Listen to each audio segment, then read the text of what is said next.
Hoy, en el programa de John Ankerberg, ¿ha dado Dios profecías específicas cientos de años por adelantado sobre una persona especial que Él enviaría a la tierra, llamado el Mesías? ¿Qué profecías específicas ha dado Dios? ¿Dónde se encuentran en las Escrituras hebreas? ¿Reconoció el pueblo judío a quienes las profecías fueron dadas que se les había dado promesas específicas que señalaban hacia el Mesías? En esta serie vamos a examinar 16 profecías dadas al pueblo hebreo desde Adán a Abraham, desde Moisés a David y desde Isaías a Daniel y Zacarías. Preguntaremos, ¿prueban estas asombrosas profecías que Jesús es el Mesías de Dios? Mi primer invitado es el Dr. Walter Kaiser, prominente teólogo y escolástico bíblico de las Escrituras hebreas en América hoy en día. El Dr. Kaiser es presidente eméritos y profesor distinguido del Antiguo Testamento del Seminario Teológico Gordon Conwell en Hamilton, Massachusetts.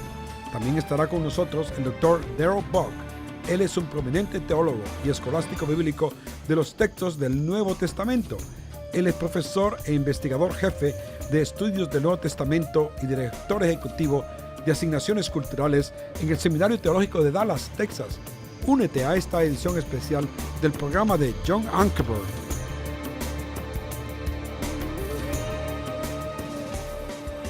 Bienvenido a nuestro programa. Tenemos a dos grandes invitados, el Dr. Walter Kaiser y el Dr. Darrell Bock. El Dr. Kaiser es presidente eméritos y profesor distinguido del Antiguo Testamento del Seminario Teológico Gordon Conwell en Hamilton, Massachusetts. Es autor de 40 grandes libros.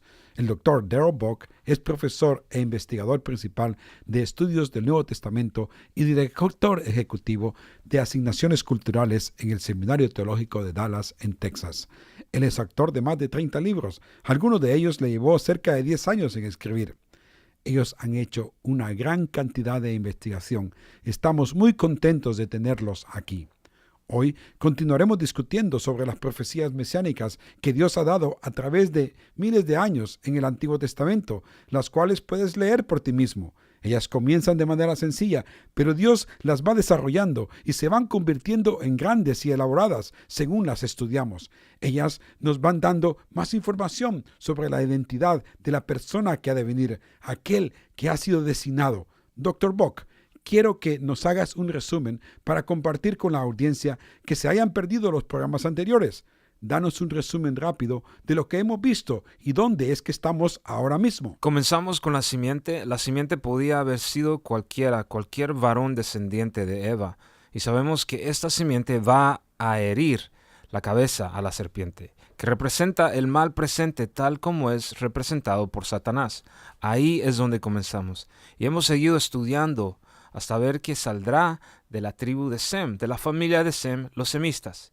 Sabemos que saldrá de la familia de Abraham y que el mundo será bendecido a través de esta simiente. Sabemos que será a través de Isaac y luego Jacob y después Judá. Y estamos siguiendo el rastro cada vez más y más.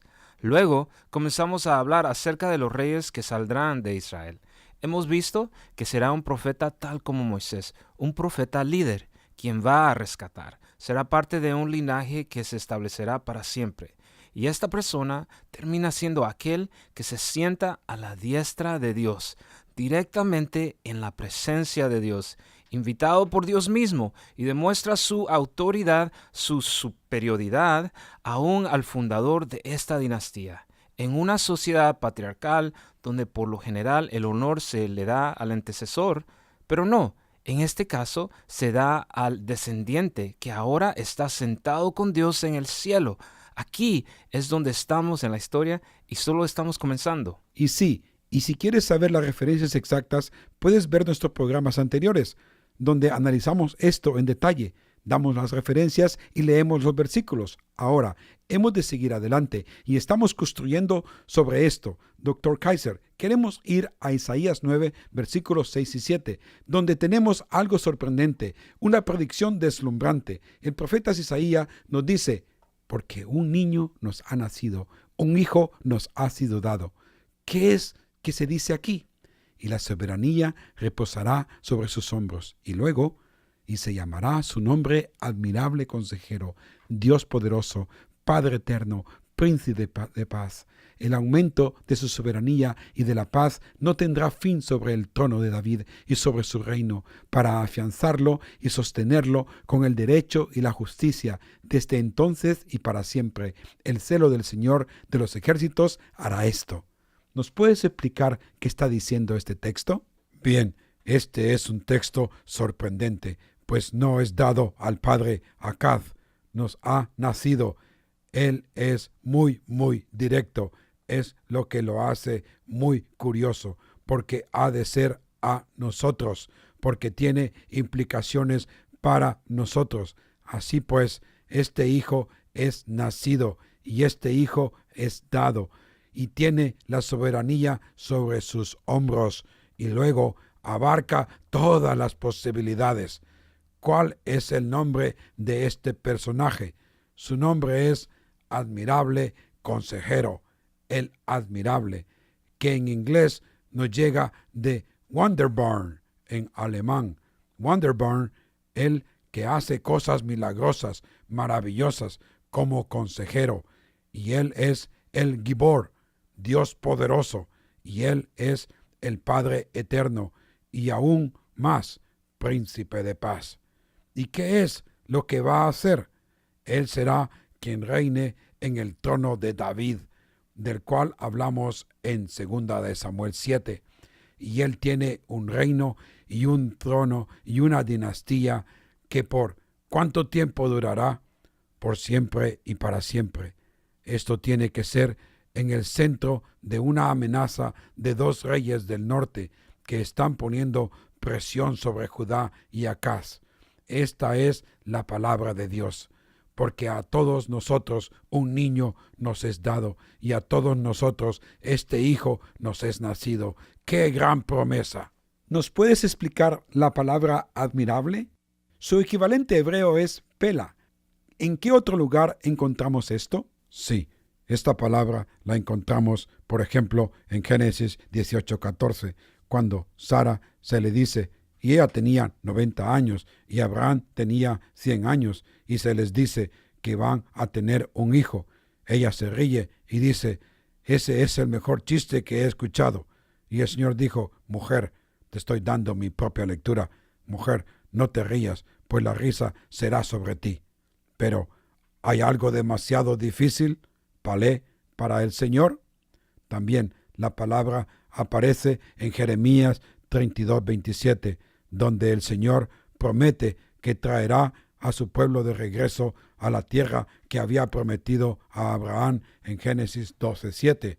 Y dice a Jeremías, ¿habrá algo imposible, algo admirable, algo pela? Esta es la palabra que se usa aquí. Algo admirable para mí. No, ese es mi nombre, ese es mi carácter y esa es mi obra.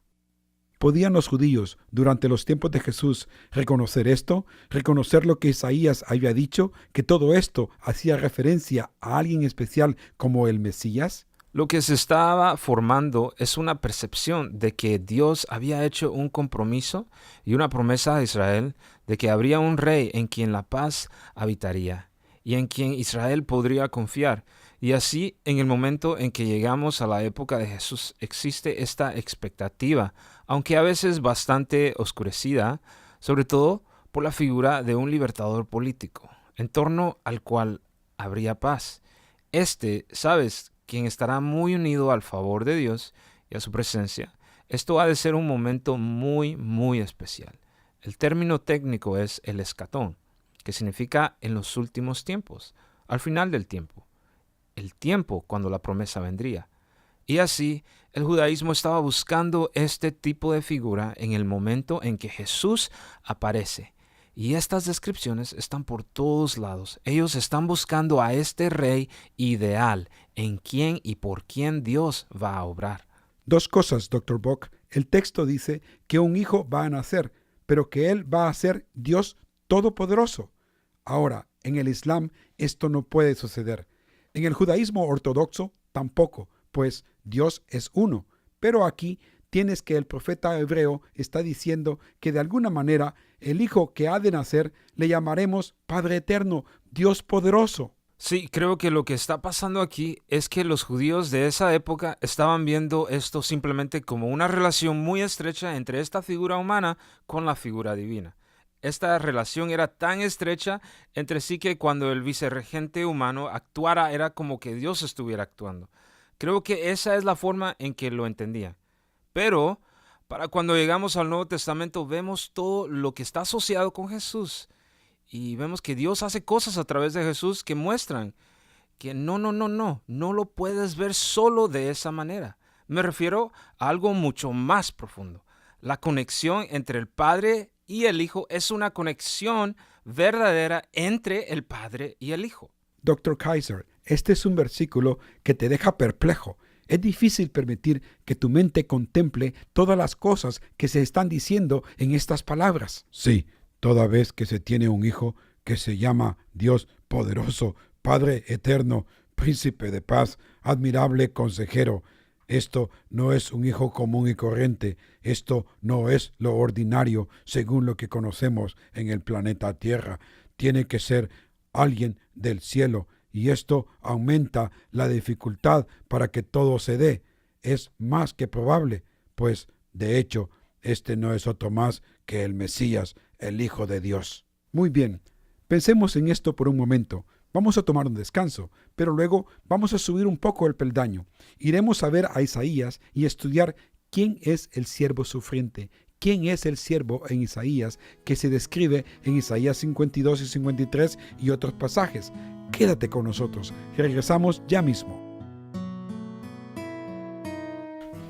Si quieres ver por el internet el programa de televisión de hoy o leer la transcripción de este programa, lo puedes hacer ahora mismo visitando nuestra página web en jashow.org. jashow.org. Muy bien, estamos de vuelta. Estamos hablando con el Dr. Walter Kaiser y con el Dr. Darrell Bock. Estamos discutiendo unas profecías asombrosas que Dios dio en el Antiguo Testamento y nos hablan de aquel que había de venir en el futuro, a quien le llaman el Mesías. Bien, quiero comenzar con Isaías 53 y 52, y para comenzar pondré el capítulo 52 en la pantalla. Isaías 52, versículos 13 al 15 dicen: He aquí mi siervo prosperará, será enaltecido, levantado y en gran manera exaltado. De la manera que muchos se asombraron de ti, pueblo mío, así fue desfigurada su apariencia más que la de cualquier hombre, y su aspecto más que de los hijos de los hombres. Ciertamente, él asombrará a muchas naciones, los reyes cerrarán la boca ante él, porque lo que no les había contado verán, y lo que no habían oído entenderán. Bueno, esto es algo confuso. Dr. Kaiser, tenemos unas preguntas. ¿Quién es el siervo? ¿Y qué está pasando aquí? Bien, el versículo comienza con esta palabra introductoria. Oye, he aquí, mira aquí. Esto es muy importante. Tienes que alzar la voz como una trompeta y decir que esto es realmente importante. Y él introduce a mi siervo. Ahora, el siervo del Señor es uno de los grandes títulos. De hecho, aparece más veces que el Mesías, y su significado es el mismo que decir el Mesías en sí. De las 39 veces que se utiliza el Mesías, solo 9 de ellas se refieren a la persona mesiánica de la cual estamos hablando. Pero cuando se usa el siervo del Señor una y otra vez, se refiere a él.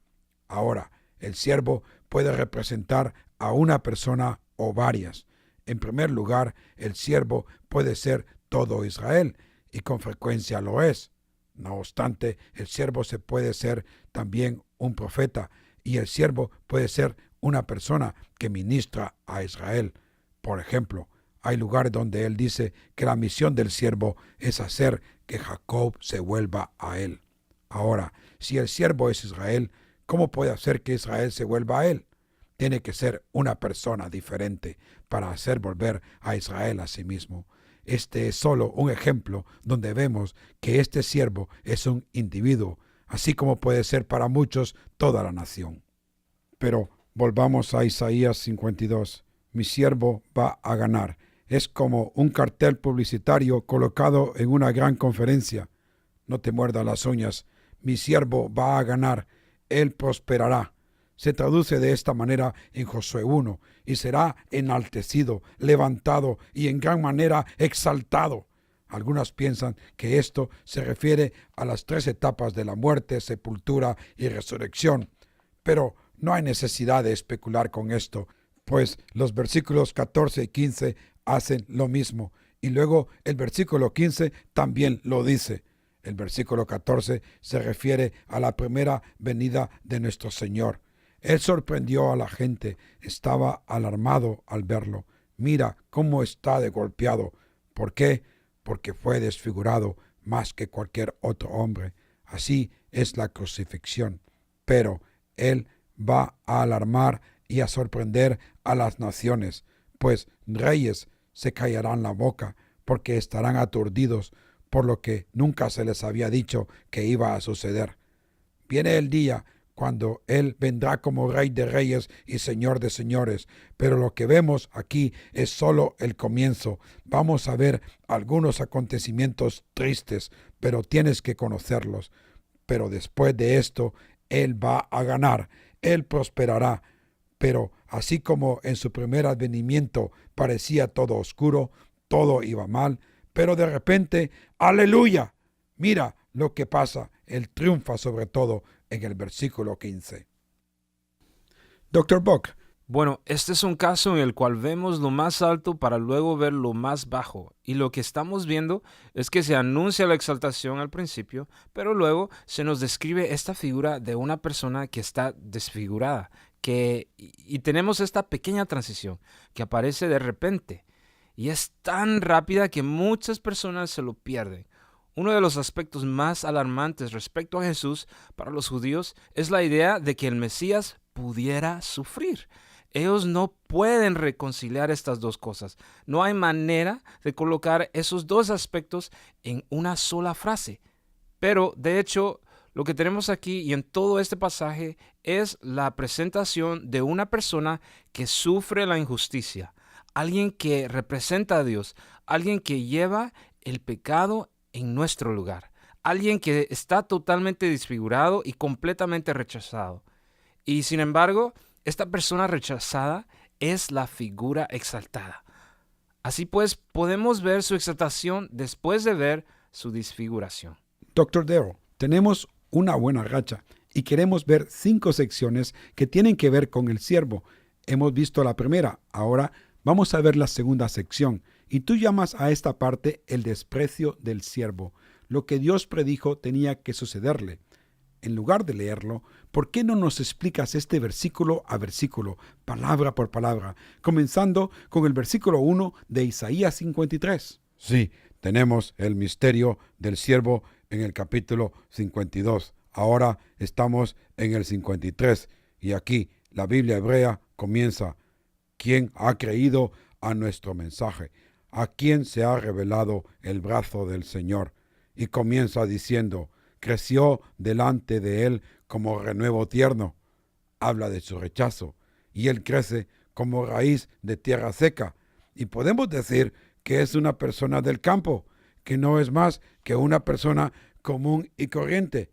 Y no tiene aspecto hermoso, ni majestad para que le miremos, ni apariencia para que le deseemos. Así que él es despreciado y rechazado, y él ha sido desechado de los hombres. Él es una ofensa a los mortales. Él fue despreciado, y luego le tuvimos por herido de Dios. Y si sumamos todo esto, podemos decir, bueno, si él está en esa cruz, y se le está burlando, y él no puede ser Dios, y como resultado obtenemos un 0, y decimos, no, él no tiene ningún valor, para nosotros no puede tener ningún valor. Así que lo triste es ver cómo cae de versículo en versículo, del 1 al 2 y al 3. Y se ve cómo es golpeado, rechazado de 5 maneras. ¡Qué triste rechazo! Dr. Buck, para las personas que no conocen mucho acerca de Jesús, ¿cómo esto se relaciona con Jesús? Bueno, lo interesante aquí es que si has estado siguiendo nuestros programas y prestado atención a la descripción del Mesías, hemos visto a este hermoso, exaltado personaje. Es decir, él es más grande que Moisés y se sienta a la diestra de Dios. Unes todo esto y puedes decir, esta persona tiene un currículum excelente, mira todo lo relacionado con él. Y luego llegas hasta Jesús. Él nació en un pesebre en Belén. Esto no es, como sabes, un palacio en Jerusalén. Esta ciudad se encuentra a las afueras de Jerusalén. Tuvo un comienzo muy modesto. Su familia viene de Galilea. No hay nada excepcional sobre él. Si una empresa de relaciones públicas estuviera buscando a un rey potencial para ser el Mesías y miran las credenciales de Jesús, hijo de un carpintero, ellos no estarían buscando por una persona como esta. Y esto es lo que el texto nos está diciendo. Van a encontrar al Mesías, a esta gran figura que hemos estado describiendo, pero él saldrá de un lugar del cual no han anticipado del todo. No tendrán ni idea que él aparezca de esta humilde manera, tan sencilla y singular. Al observarle y ver todas sus credenciales, puedes concluir, no hay manera de que él pueda ser el Mesías. Y sin embargo, este pasaje dice, sí, ese es el lugar exacto de donde él proviene. Y cuando nos fijamos en su vida y en la forma en que la gente reaccionó ante él, aún en medio de lo que él hizo, la gente se mantuvo a distancia. Algunas personas dijeron, la obra que él hizo fue del diablo y no de Dios. ¿Cómo es eso que fue herido? En un sentido de parte de Dios, rechazado, marginado o cualquier otra manera que te apetezca describirlo. Aún más, y como el Dr. Kaiser lo ha dicho, ¿termina en una cruz? El Mesías no termina en una cruz. Eso no puede ser. Pero el texto nos dice que el Mesías vendrá de un lugar donde menos se espera que aparezca. Y a pesar de todo, él es todo eso de lo que hemos hablado, incluso que fue despreciado. Bien, he estado muy ansioso de tener a estos compañeros aquí para hablar de Isaías 53. Vamos a continuar con esto la próxima semana. Pero ¿recuerdas la película La Pasión de Cristo? Bien, Diane Sawyers hizo un programa especial con Mel Gibson sobre esa película. Uno de los expertos que llamaron para estar en ese programa fue nuestro experto en teología, el Dr. Darrell Bock, y él estuvo ahí sentado y comentó sobre todo esto. Y cuando entremos en la siguiente parte, vamos a hablar de cómo lo que Mel Gibson puso en la película se relaciona con todo lo que estamos hablando. Bien, de hecho, cómo todo esto se cumplió en la vida de Jesús. Pero recuerden, esta profecía se encuentra en el Antiguo Testamento. Dr. Kaiser, esto es maravilloso. Esto es algo que la gente debe de prestar atención. ¿No te parece?